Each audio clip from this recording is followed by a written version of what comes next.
उत्कल गौरव मधुसूदन दास 177तम जन्मवार्षिक उत्सव पालित हो जाइछि। एही परिप्रेक्षी में सत्यभामापुर गोपीनाथपुर मधुबाबू एंतुड़ीशाल विभिन्न नेता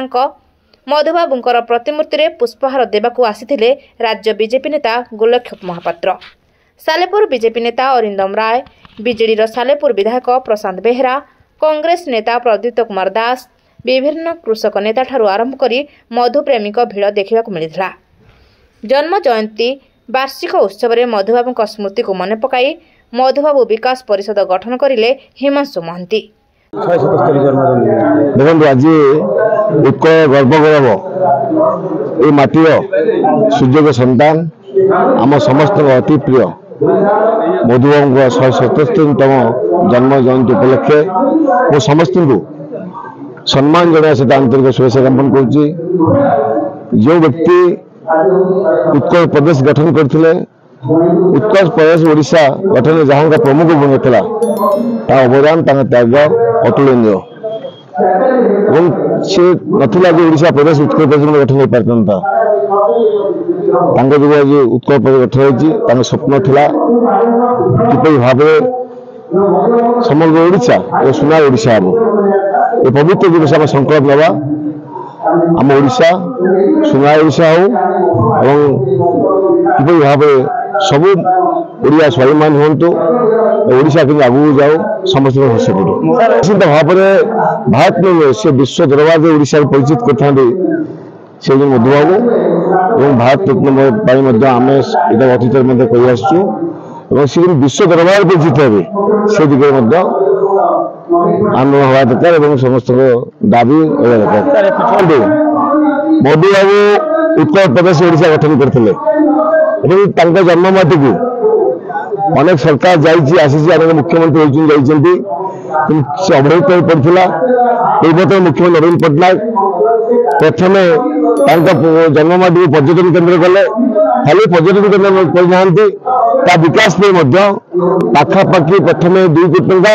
परवर्त समय 21 कोटी टंका प्रदान कर गाँव को आदर्श गाँ कर गाँव को पंचायत मान्यता देते गाँव विकास शीर्ष पहुंची आज जो भाई नवीन बाबू कर कौन मुख्यमंत्री कौन सरकार करना आम दाबी करूँ भारत वर्ष सरकार आपको जातीय पर्यटन केन्द्र मान्यता दिंतु जातीय स्मारक मान्यता दिंतु मधुबाबू भारत रत्न उपाधि सम्मानित करूँ।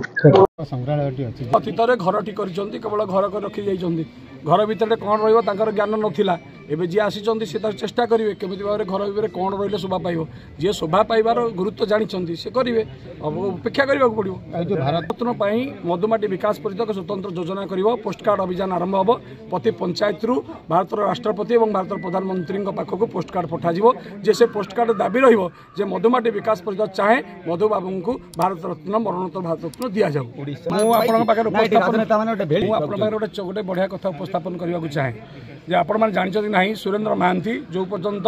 शताब्दीर सूर्य लिखि नथिले कुलबुद्ध लिखि नथिले से मधुबाबू को ओडिशा केही जानि भी नथिले चिन्हि भी नथिले। ए माटीर पुओ जो सुरेंद्र महांती प्रथम बही जिते लिखिले 2टी बही जिते प्रकाश कले तापर मधुबाबू को लोक चिन्हिले एवं मधुबाबूंर जो कथा 100 केते वर्ष पर मधुबाबू जहाँ कर जाना कष्टकर हम कहीं ना मधुबाबू ए काम करने निजे देवालिया होती मधुबाबू राजनीतिर शिकार होती तेणु मधुबाबू पीठ कौन शिकार है से बड़ कथा नुहे मधुबाबू बंची बेले जहाँ जो उच्चंग शिखर में पहुँचा कथा से पहुँची पारे ना कारण से राजनीति थी तेणु मधुबाबू स्वप्न को साकार करने जो लड़े दरकार जो संग्राम दरकार जो स्वर दरकार से स्वर ए मधुमाटी उठिब। एटी भी युवक मैंने अच्छा ये आपड़ कहीपरेनि जे युवक कूल को बेकारी डाकुची सर्वनाशर सुरे जौवन बसी पवन पीऊँच साप परी नीरव ये सालेपुर माटीर युवक मैंने साप नुहति ये सबूक होती ए माटीर होती गोटे गोटे जवान जे स्वर उठेबे मधुमाटी विकास परिषद लड़ाई कर मधुबाबू स्वप्न को साकार करने ये स्मृति पीठ को बंचाई रखापी एवं मधु सालेपुर स्वाभिमान को सारा ओडिशा बंचाई सालेपुर को बिकवा दिज्व ना सालेपुर लड़ाई कर हिमांशु महांती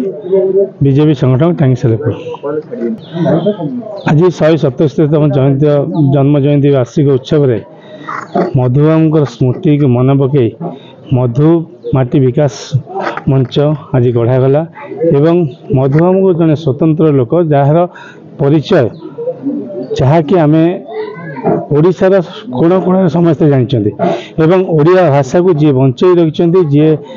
ଓଡ଼ିଆ ଭାଷାର ଜନ୍ମଦାତା କହିଲେ ଅତ୍ୟୁକ୍ତି ହେବ ନାହିଁ, ଯାହାକି ଓଡ଼ିଆକୁ ଯିଏ ଭଲ ପାଆନ୍ତି, ଓଡ଼ିଆଙ୍କର ମନ ହୃଦୟକୁ ଯିଏ ଭଲ ପାଆନ୍ତି, ସେ ହେଉଛନ୍ତି ମଧୁବାବୁ। ସେ ଜଣେ ସାମ୍ବାଦିକ ଥିଲେ, ସେ ଜଣେ ଓକିଲ ଥିଲେ, ସେ ଜଣେ ଆଇନଜୀବୀ ମଧ୍ୟ ଥିଲେ, ସବୁ ଶେଷରେ ସେ ଜଣେ ଦରଦୀ ବନ୍ଧୁ ଥିଲେ। ଏଠି ଯେତେବେଳେ ସେ ଆସିଥିଲେ ମାନେ ଛୋଟ ପିଲାବେଳଠୁ ଉଠ ଉଠ ମୋଟ ନକର ଆଉ ହୋଇବ ଯେବେ ଭଲ ଚାଟ ତାଠୁ ଆରମ୍ଭ କରି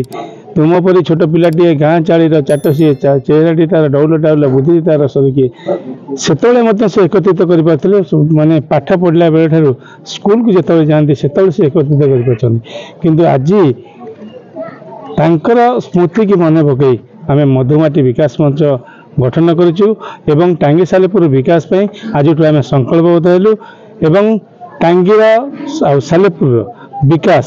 ଆମେ ମଧୁବାବୁଙ୍କ ପାଖରେ ସମର୍ପଣ କରି ନିଜକୁ ତାଙ୍କ ପାଖରେ ସମର୍ପଣ ଆଗକୁ ଆମେ ଆଗେଇ ଯିବୁ ବୋଲି ପ୍ରତିଜ୍ଞା କଲୁ। ସାର୍ ବିଜେପି ନାଇଁ, ଏଇଟା ଯେଉଁ କହିଲେ ବିଜେପିର ସଂଗଠକ, ବିଜେପିର ମଧୁବାବୁ ବିଜେପିରେ ନୁହନ୍ତି, କଂଗ୍ରେସରେ ନୁହନ୍ତି କି ବିଜେଡ଼ିରେ ନୁହନ୍ତି। ମଧୁବାବୁ ଜଣେ ସୁସଂଗଠକ, ତାଙ୍କର